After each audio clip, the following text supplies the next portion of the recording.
बताओ। मैंने कहा लिया जानते छो। वंशु तो चिंता ना कर, चुपचाप फिर। बाय बाय पेड़, बाय बाय कारक कौवे, बाय बाय कच्ची सड़क, बाय बाय पक्षी। तो क्यों बोल रहे हो? सब कभी नहीं मिलेंगे, ऐसा बोलो जल्दी ही मिलेंगे। ए तिमेरा चुप करा। शाम बेसी ना करा बच्चे।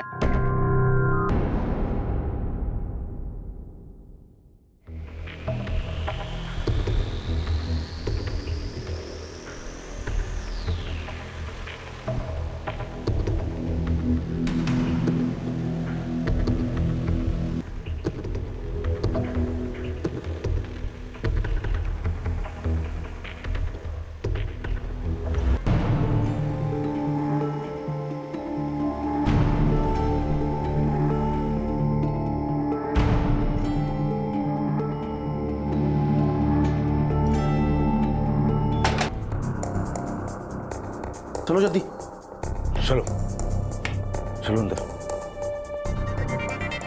चलो चलो चलो जल्दी जल्दी जल्दी जल्दी करो जल्दी। अभी तुम सब लोग आराम करो, मैं कल सुबह आऊंगा, ठीक है? क्यों लाया गया था केसरी जैसी लड़कियों को और छोटे छोटे बच्चों को दिल्ली में? क्या होना है इनके साथ? कुदरत की मार सह चुके पड़ोसी देश के ये बच्चे अब इंसानों के हाथों और क्या सहने वाले थे? क्यों भेड़ बकरियों की तरह उन्हें वहां रखा गया था? क्या इन दोनों कहानियों का कोई सिरा एक दूसरे से जुड़ा हुआ था? मेरा बच्चा, मेरे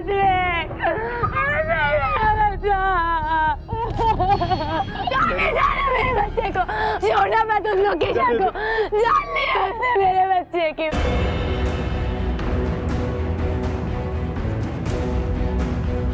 सर, लड़की का नाम लोकेशा है, नेपाली है। हमें ये पता करना होगा कि यहाँ से कुछ चोरी भी हुआ है क्या? अभी ना बच्चे की माँ बोलने की हालत में है ना बच्चे का बाप बोलने की हालत में। पहले हमें इस लोकेशा के बारे में पता करना होगा। सोसाइटी के पास क्या जानकारी, कहाँ की रहने वाली थी, कहाँ से आई थी, उसकी फैमिली कहाँ है, उसके पास फ़ोन था या नहीं, अगर था तो उसका नंबर क्या है, कभी ना कभी अपनी फैमिली से बात हुई होगी, उसके फ़ोन को सर्वेलेंस पे डालते हैं। Yes sir. ए सीमा, सीमा, सारा दिन तू अकेले ही बात करेगी क्या? रख फोन, रख। कैसे तू बात कर।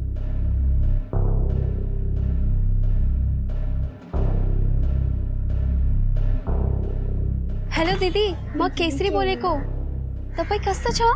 दीदी मैं दिल्ली पहुंच गई रघु भैया के साथ में ये बात करोगे? हाँ हेलो, पुलिस की गाड़ी। चलो अभी फोन रख, बहुत बात हो गई। रघु भैया, मेरी दीदी से पूरी बात नहीं हुई है। तो बाद में बात कर लेना, चल। ऐसे कैसे चले? मेरी तो बात ही नहीं हुई है, मुझे भी अपनी दीदी से बात करनी है। ये गुस्सा मत दिला मेरे को, समझी ना? नहीं तो सबकी धुलाई करूंगा। चलो चलो। आप लोगों ने मेड का वेरिफिकेशन नहीं करवाया? पढ़े लिखे लोग हैं आप, आपकी सेफ्टी के लिए ये रूल। सर, 1 साल से वो हमारे साथ में थी। जब मैं प्रेग्नेंट थी उसने सारा काम अच्छे से किया, तो हमने वेरिफिकेशन नहीं करवाया। बस इतना पता है वो नेपाल से थी। बेडरूम का लॉकर तो हमेशा बंद रहता था, ज्यादा कुछ लेके नहीं गई, 1-2 गहने और थोड़ा बहुत कैश लेके भाग गई। पैसों और गहनों की हिफाजत का इतना ख्याल है, और बच्चे की हिफाजत का क्या? छोड़ दिया एक अनजान नौकरानी के भरोसे। सर, लोकेशा के कमरे में ना बैग है, ना कपड़े, ना उसकी कोई फोटो। सर एक फोटो है मेरे पास उसके।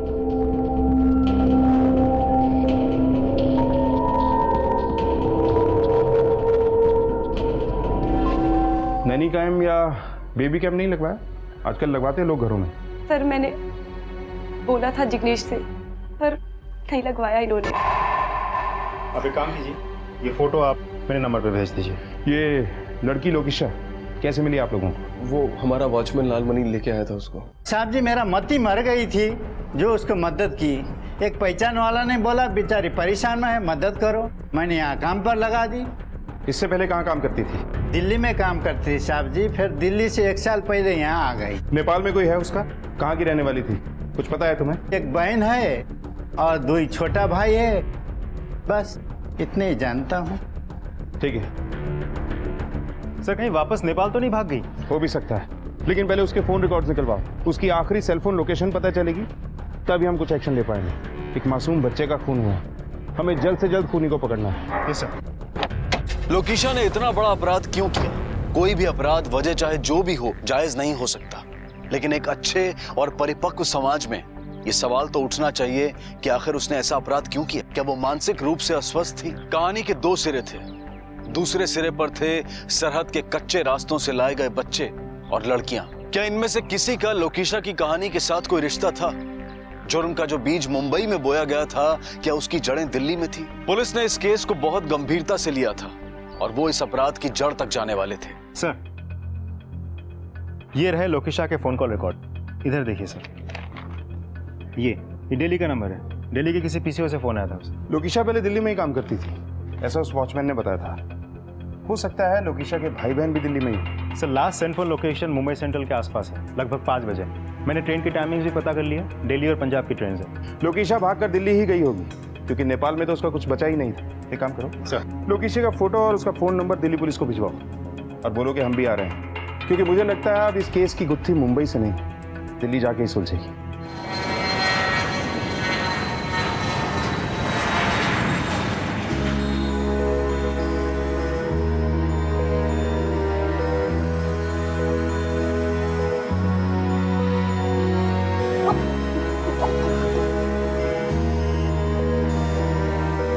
दीदी मुझे प्यास लग रही है। पानी लेके आती हूँ, सोच।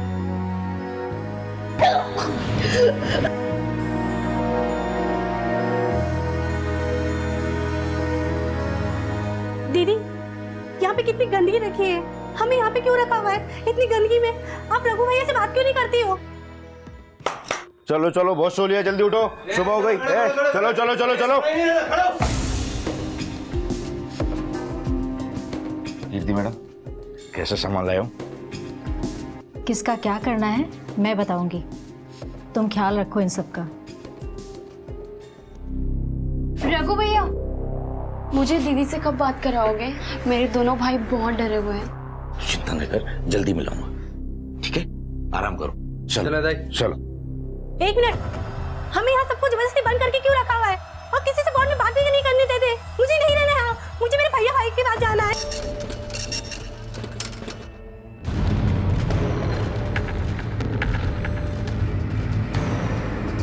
वो रहा शॉप। इस औरत को जानते हो? देखा है कभी? इसी पीसीओ से फोन किया था किसी ने इसे। नहीं सर जी, इसे देखा तो नहीं है। ये नेपाली है क्या? हाँ। इसकी बिरादरी की कुछ लड़कियां फोन करने आती थी, सब नेपाली दिखती थी। कहाँ रहती हूँ? यही पास में एक मंजिला इमारत है, उसी के ऊपर रहती है। ठीक है।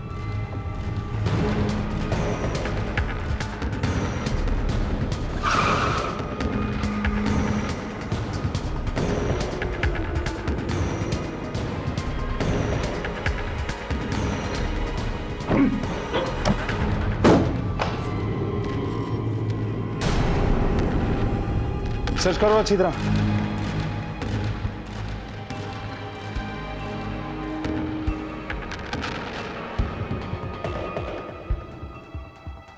सर, हर तरफ गंद पड़ी है, वहां बाल्टी में भी।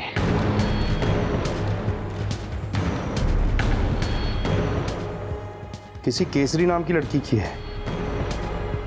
क्यों रहती होगी वो इस नर्क में? नेपाल के कमाती गांव के स्कूल की है। सर, ये देखिए, यहाँ जरूर कोई क्राइम हुआ है। फॉरेंसिक टीम को बुलाओ। सर। कई सवालों के जवाब पुलिस के हाथ आते आते छूट गए और मुजरिम फरार हो गए।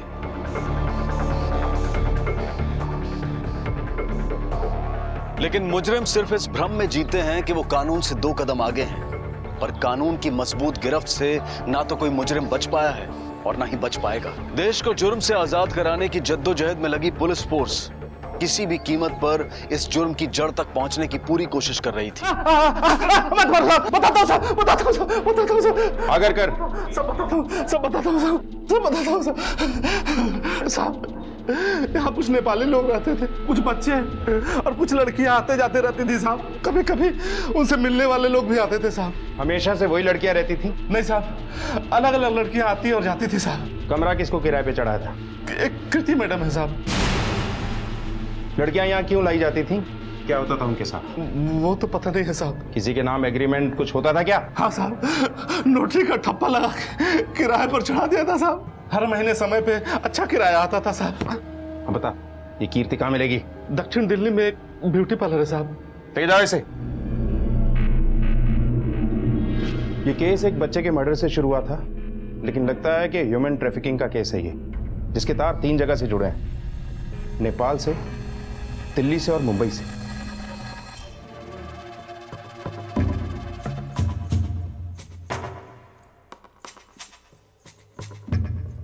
मैडम, स्पेशल वाली मसाज चाहिए, एकदम दिल खुश कर देने वाली। खन्ना साहब ने तो बहुत तारीफ की आपके बॉडी मसाज पार्लर की। ओह, तो खन्ना साहब ने भेजा है आपको? बिल्कुल। तब तो आपको मसाज भी खन्ना साहब वाली ही चाहिए होगी। एकदम। अच्छा, तुम बात कर लो, आइए प्लीज। चलिए।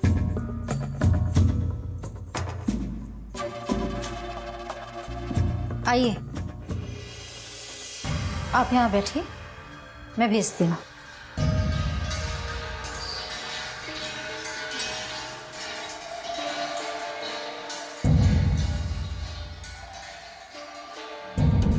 आ जाओ, ये देखिए स्पेशल मसाज के लिए।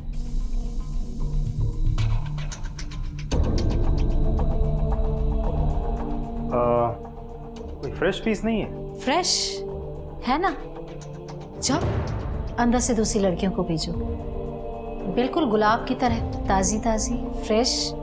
अभी देखिए, आपको दिखाते हैं, ये देखिए।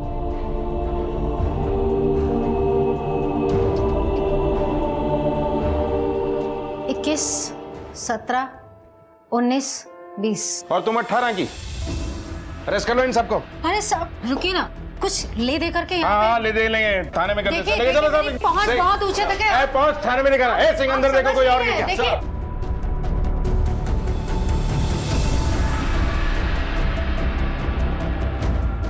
चलो, हो गया मसाज। चलो। तो चुप रहिए, चुपचाप चलिए यहाँ से। कुछ भी नहीं है साहब, छोड़ो ना मुझे, छोड़ो साहब, ऐसा कुछ भी नहीं है साहब। आप मेरी बात क्यों नहीं सुन रहे हैं? सुन रहे हैं तुम्हारी बात थाने में।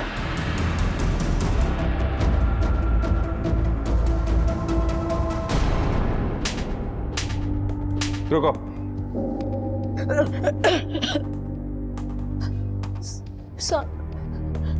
ये सारी लड़कियां हम नेपाल से मंगवाते थे। इनमें जो जवान होती थी उसे धंधे पे लगा देते थे, और जो बुढ़ी होती थी उसे घर के कामकाज के लिए, और जो बच्चे होते थे उन्हें फैक्ट्री में। साहब, जो लड़कियां बचती थी उन्हें अपने पार्टनर में लगाते थे। अभी हाल ही में जो लड़कियां लाई गई वो कहाँ है? सर, सब तो आपने छुड़ा ली। ये नेपाल से लड़कियां लाता कौन है? सब रघु।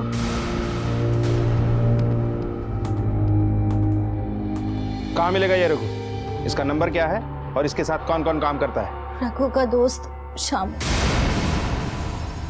शामू का एड्रेस क्या है? तिलक नगर, बलराम गली, मोती भवन। इनकी मदद से रघु का स्केच बनवाओ, सारे थानों में सर्कुलेट करो और पोस्टर भी लगवाओ।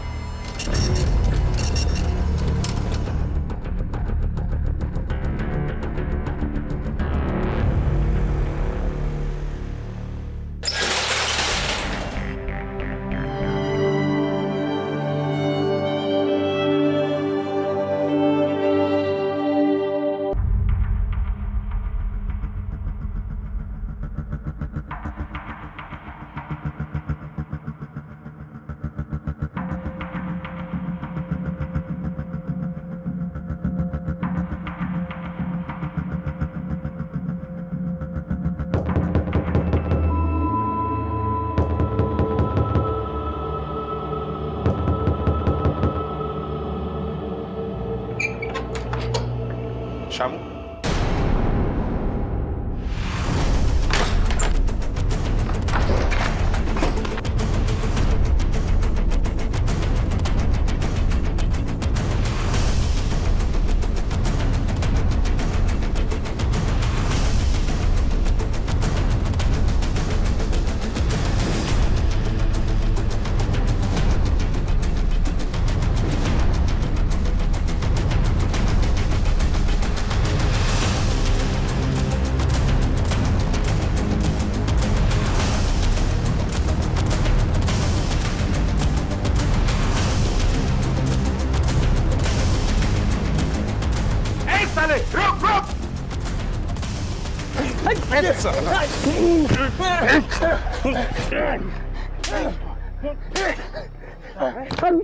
निर्दोष लड़कियों और मासूम बच्चों की तस्करी करता है, बाकी की जिंदगी जेल में सड़ेगा तू। साहब मैंने कुछ नहीं किया साहब। साहब मैं तो सिर्फ मदद करता हूँ, बाकी सब काम तो रघु करता है साहब। वो नेपाल से लड़कियों को लेकर आता और उनके परिवार वालों से कहता कि उनको अच्छी नौकरी दिला देगा। लोकेशा का साहब लोकेशा तो सर मैंने सिर्फ नाम सुना है साहब, मैंने उसे देखा नहीं है, लेकिन रघु उसे लेकर आया साहब। केसरी और उसके 2 छोटे भाइयों से मैंने उसका नाम सुना था साहब, लोकेशा का नाम। इसके अलावा मैं कुछ नहीं जानता साहब। रघु कहाँ है? रघु कहाँ है? साहब रघु उन लोगों को लेकर ओखला निकला है साहब। ओखला में क्या है? साहब ओखला में टाइल बनाने वाली फैक्ट्री है साहब, वहीं बच्चों को लेकर गया है।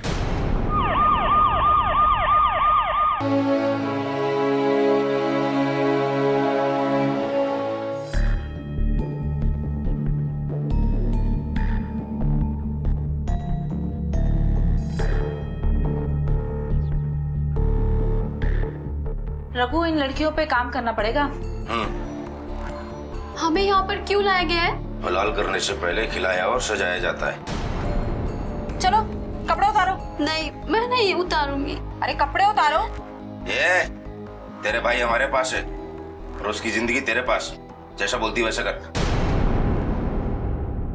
केसरी और लोकेशा दोनों बहनें लापता है, एक जुर्म करके भागी और दूसरी रघु के चंगुल में। कहाँ हो सकती है?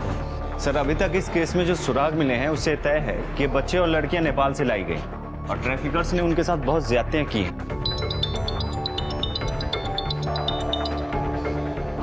हेलो, ओके सर, लोकेशा का पता चल गया है। लोकेशा, बहुत घुमाया तुमने, चलो थाने लेके चलो इसे।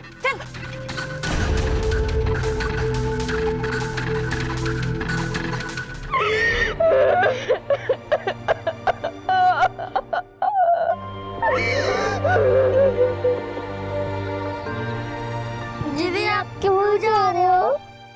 आप मत जाओ। हम यहाँ पे सब अकेले पड़ जाएंगे। तेरा नानू, घर बनाना है, तुम्हारी आधी पढ़ाई भी बाकी है ना। हाँ। तुम अभी से ऐसा करोगे तो कैसे होगा? तुम मेरी गुड़िया हो, है ना? तुम्हारी आंखों में आंसू अच्छा नहीं लगता। तुम पढ़ाई पे ध्यान देना, ठीक है? और मनोहर काका है ना, उनके पास मैं पैसा भेज दूंगी और आज से तुम्हें इनके माँ और तुम्हें इनके पापा। हाँ दीदी, ठीक है? मैं ख्याल रखूंगी।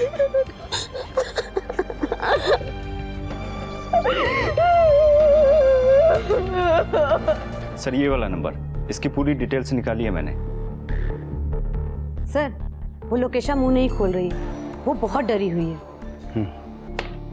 सिंह, ये केस कहाँ से शुरू हुआ था और कहाँ पहुंचा है? इस केस से जुड़ी हर वो बात जो लोकेशा जानती है हमारे लिए जानना बहुत जरूरी है, और ये भी कि उसने बच्चे को क्यों मारा। लेकिन उसे सच बुलवाने के लिए हमें कोई ना कोई तरीका अपनाना पड़ेगा। Yes sir.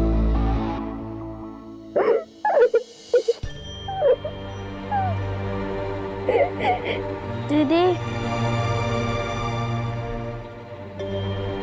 लक्ष्मण,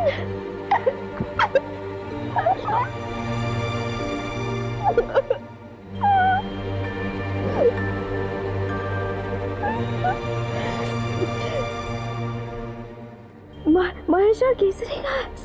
दीदी महेश मर गया।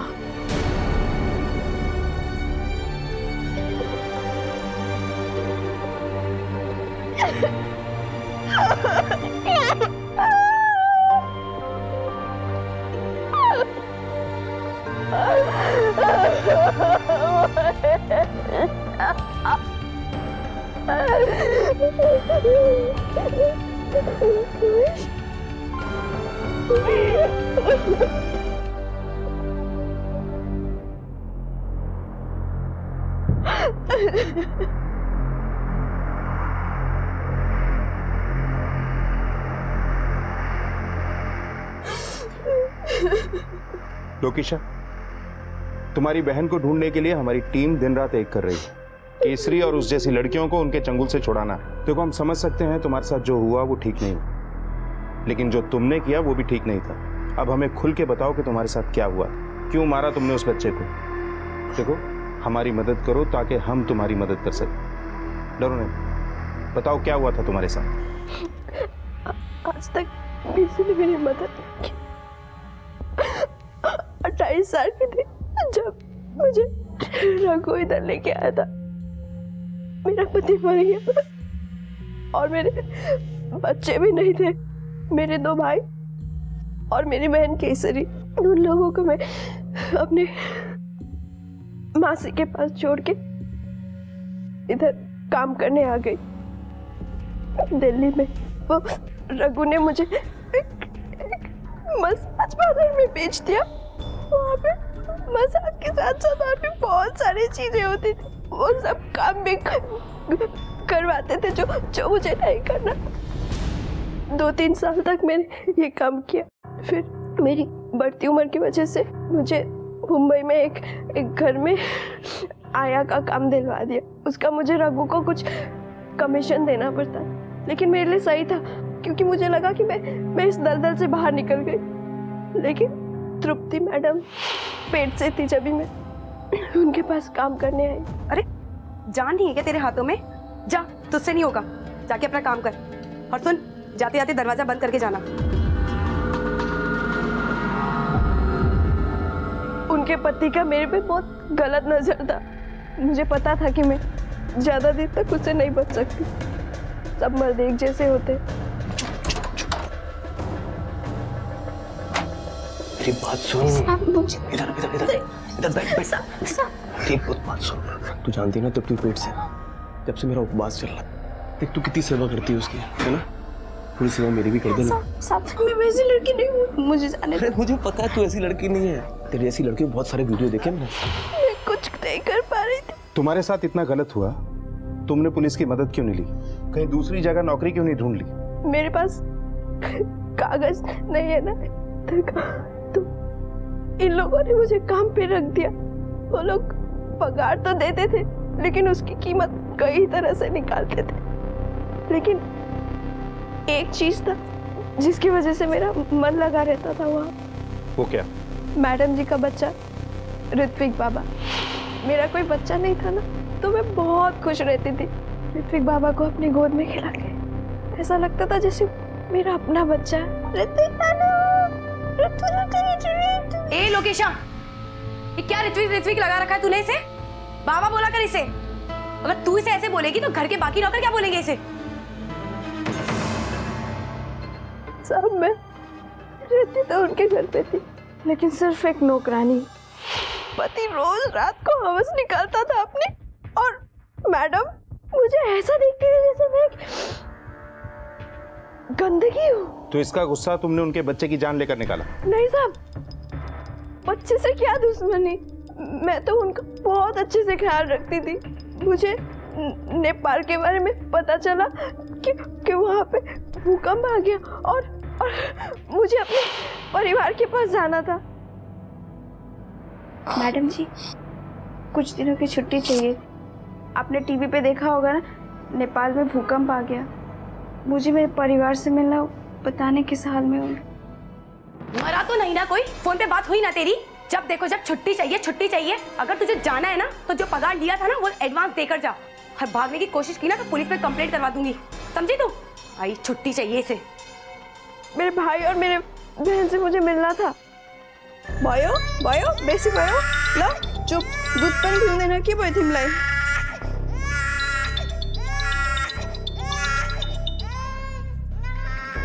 हेलो हेलो दीदी, म केसरी बोलेको। केसरी? तपाईँ कस्तो छ? तू कहाँ पे है? और तू इतने दिन से तेरा कॉल क्यों नहीं आया? तू ठीक तो है ना? दीदी मैं दिल्ली पहुंच गई। दिल्ली में क्या कर रही है तू? वहाँ पे किसके साथ है? रघु भैया के साथ। रघु? बहुत बात होगा। केसरी, हेलो। बाबा चुप ना। मुझे समझ में नहीं आ रहा था क्या करूं मैं मैडम जी को हर रोज बोलती थी कि मुझे छुट्टी दे दो, मुझे मेरे भाई बहन से मिलना है। मैम साहब, मुझे छुट्टी चाहिए। मेरी बहन बहुत मुसीबत में है। मैंने उनके सामने हाथ जोड़े, गिड़गिड़ा, लेकिन उन्होंने मुझे जाने नहीं दिया। केसरी की बहुत फिक्र होने लगी। वो रघु के चुंगल में फंस गई थी, 10वीं तक पढ़ी, बहुत सुंदर है। रघु ने जो मेरे साथ किया मैं सोच भी नहीं सकती थी। अगर वो सब केसरी के साथ हो जाता तो मुझे बहुत चिंता होने लगी। उस दिन ऋत्विक पापा खोए जा रहे थे। ऋत्विक पापा चुप रहो।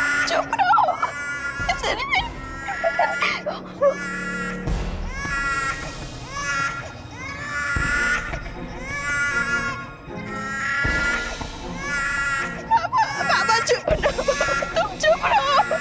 मैंने उनको चुप कराने की बहुत कोशिश की।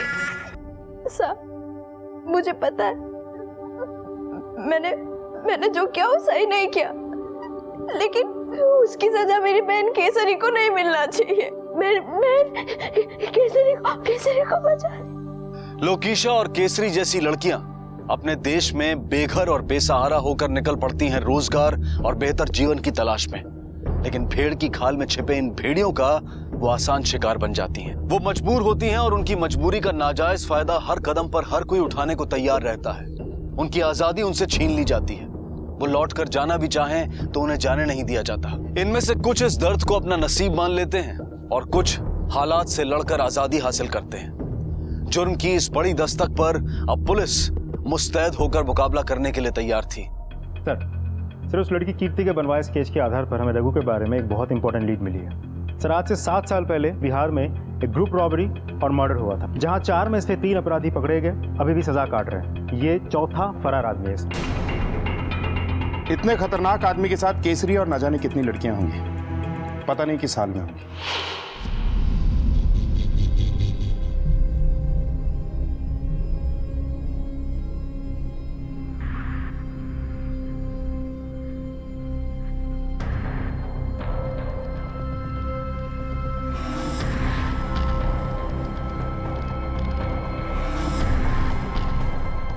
आप मुझे ऐसे छोटे कपड़े पहनाकर क्यों तैयार कर रहे हो? बहुत जल्द पता चल जाएगा।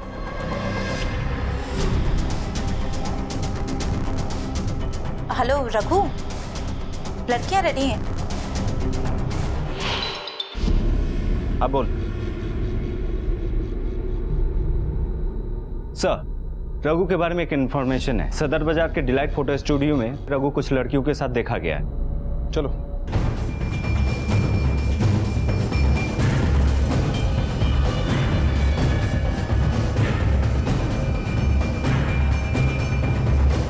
इस आदमी को पहचानता? हाँ सर, ये आदमी कुछ दिन पहले ही आता है यहाँ पे, कुछ लड़कियों को लेकर कह रहा था फोटो खिंचवानी है। चल अभी देर हो गया, दूसरी को भेज। सर कुछ वीजा लगवाने के लिए बोल रहा था।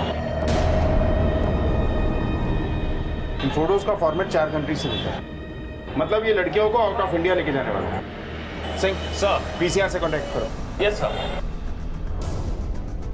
मैं लड़कियों के फोटोज और नेम मेल कर रहा हूँ। फॉरेन कंसुलेट से पता करो इन लड़कियों का गल्फ कंट्रीज के लिए वीजा लगवाया गया है क्या? रघु, लड़कियां तैयार हैं। चलो चलो जल्दी, चलो जल्दी।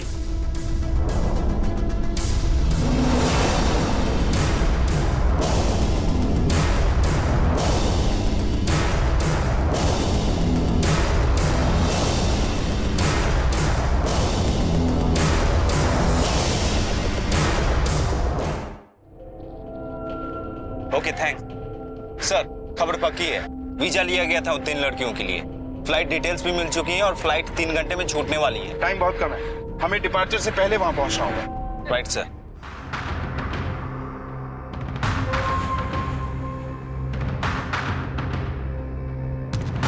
सिंह, एयरपोर्ट अथॉरिटीज को अलर्ट कर दो। फ्लाइट डिले कराना हो तो भी डिले करवाओ और कहना कि सभी एंट्री एग्जिट पर एयरपोर्ट सिक्योरिटी की हेल्प चाहिए हमें। Okay sir.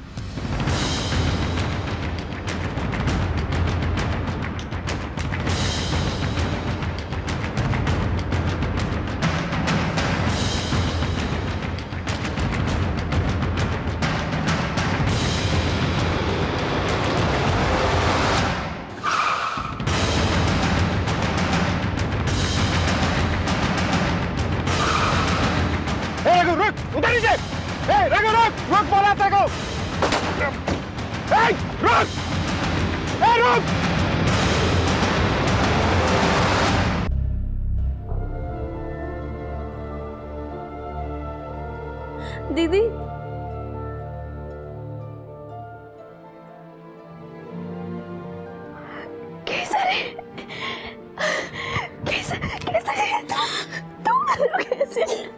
कैसे होती थी?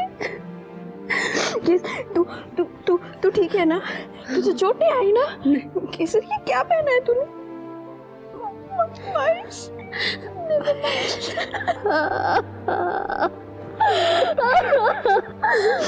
बेटा, रघु ने तेरे साथ कुछ गलत नहीं किया ना? नहीं ना? दीदी आप यहाँ पर कैसे? अब मेरी जिंदगी इसी जेल में जाएगी। जिंदगी ने तुझे दोबारा मौका दिया है ना?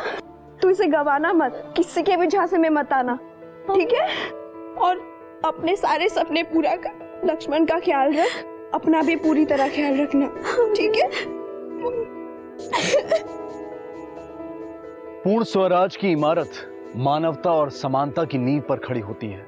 जब हम पूर्ण स्वराज की बात करते हैं तो हम ये भूल जाते हैं कि इसे स्थापित करने के लिए हम में से हर एक का योगदान जरूरी है। ह्यूमन ट्रैफिकिंग यानी कि मानव तस्करी जैसा संगीन अपराध सिर्फ मानवता पर ही नहीं बल्कि पूर्ण स्वराज की सोच पर भी प्रश्न चिन्ह है। तृप्ति ने अगर लोकेशा की मनस्थिति समझी होती तो शायद यह अपराध टल सकता था, लेकिन अपराध के लिए बस वो एक पल दोषी होता है जब इंसान की सोच उसके हालात पर हावी हो जाती है। मुंबई और दिल्ली पुलिस की सक्रियता ने केसरी जैसी न जाने कितनी लड़कियों को इस दलदल में फंसने से बचा लिया। सरकार ने केसरी और उसके भाई लक्ष्मण को अपने ही देश की एनजीओ की मदद से आश्रय दिया। उनकी सुरक्षा करने वाले सभी पुलिस कर्मियों की कलाइयों पर राखी बांधकर भारत से जाते जाते वो स्नेह और कर्तव्य की मिसाल ले गए।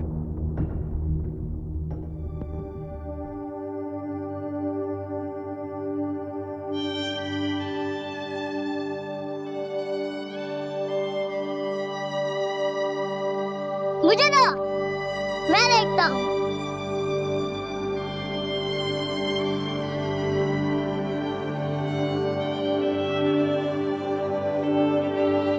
दीदी,